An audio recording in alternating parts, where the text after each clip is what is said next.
रामायण ये सिर्फ एक शब्द नहीं बल्कि एक पूरी दुनिया है। हम सब ने इसकी कहानियां सुनी है, पर यह सिर्फ एक पुरानी कथा नहीं है। असल में ये मानवता के सबसे महान महाकाव्यों में से एक है। एक ऐसी गाथा जिसने हजारों सालों से हमारी संस्कृति को घड़ा है। तो चलिए आज इस असाधारण यात्रा की परतों को मिलकर खोलते हैं। तो इस कहानी के दिल में कौन है, चलिए देखते हैं। ये हैं इस महाकाव्य के मुख्य किरदार। बीच में हैं मर्यादा पुरुषोत्तम राजकुमार राम, उनके साथ हैं उनकी पत्नी सीता, उनके वफादार भाई लक्ष्मण और घुटनों पर बैठे हैं राम के सबसे बड़े भक्त हनुमान। इन्हीं की यात्रा इस पूरी कहानी को इसका दिल और आत्मा देती है। अगर सीधे शब्दों में कहें तो रामायण अच्छाई की बुराई पर जीत की कहानी है। पर रुकिए, बात इतनी सीधी भी नहीं है। ये सिर्फ एक लड़ाई नहीं है, बल्कि ये नैतिक दुविधाओं की, सही और गलत के बीच चुनाव करने की कहानी है। एक ऐसी कहानी जो हमें धर्म के रास्ते पर चलने के लिए प्रेरित करती है।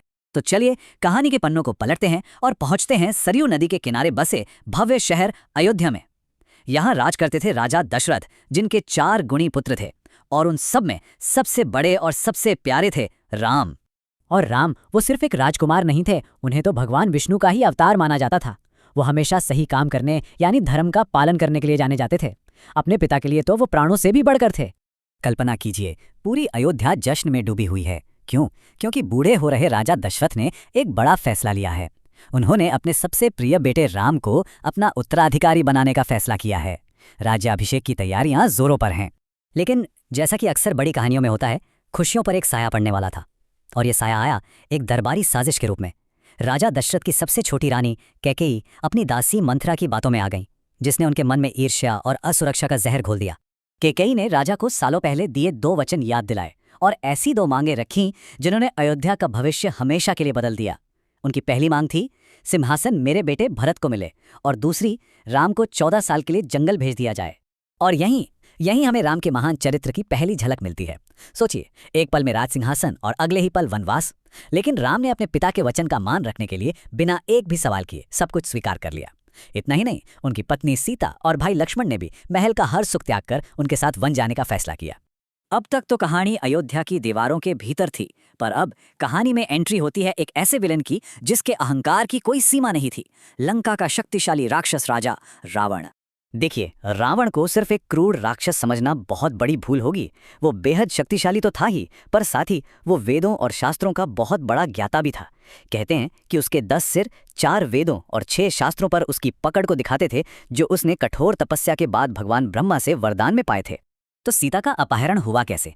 ये कोई अचानक हुई घटना नहीं थी, बल्कि एक सोची समझी साजिश थी। इसकी शुरुआत होती है रावण की बहन शूर्पणखा के अपमान से। बदले की आग में जलते हुए रावण ने एक चाल चली। उसने मारीच नाम के राक्षस को एक सुंदर सोने का हिरण बनाकर भेजा।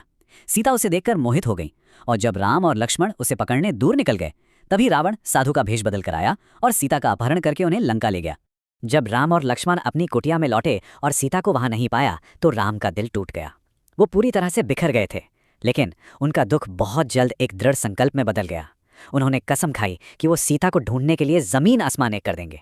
और इसी खोज ने उन्हें एक ऐसे किरदार से मिलवाया जो इस कहानी का रुख ही बदलने वाले थे, हनुमान।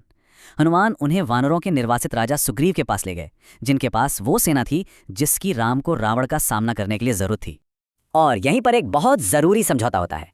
राम सुग्रीव को उसके अत्याचारी भाई बाली से राजपाट वापस दिलाने का वचन देते हैं, और बदले में सुग्रीव अपनी पूरी वानर सेना को सीता माता की खोज में चारों दिशाओं में भेजने का वादा करते हैं।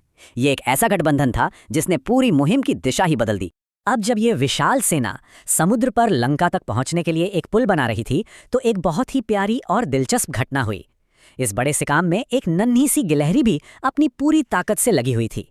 वो छोटे छोटे कंकड़ उठाकर अपना योगदान दे रही थी।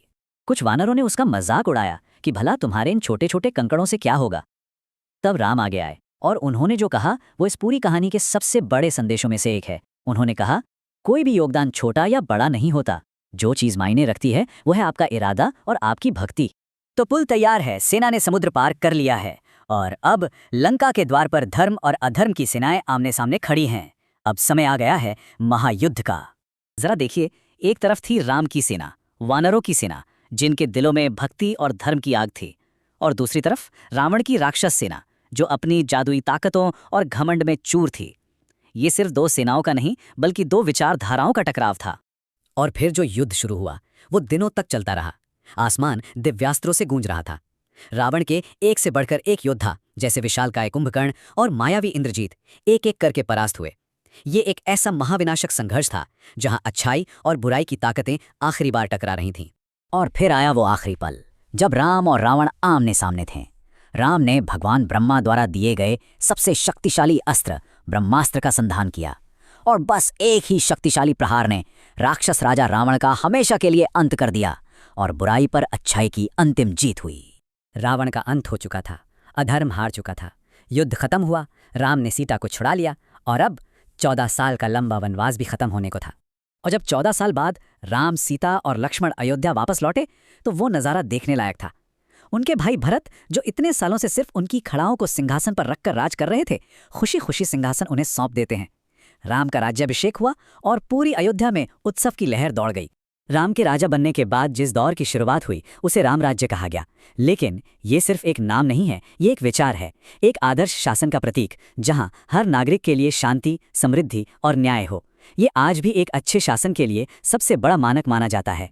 तो रामायण हमें सिर्फ एक कहानी नहीं सुनाती, बल्कि कर्तव्य और न्याय का एक ऐसा आदर्श दिखाती है जो आज भी उतना ही जरूरी है। और ये हमें एक सवाल के साथ छोड़ जाती है, आज की इस दुनिया में एक आदर्श शासन का मतलब क्या हो सकता है? इस सवाल पर विचार जरूर कीजिएगा।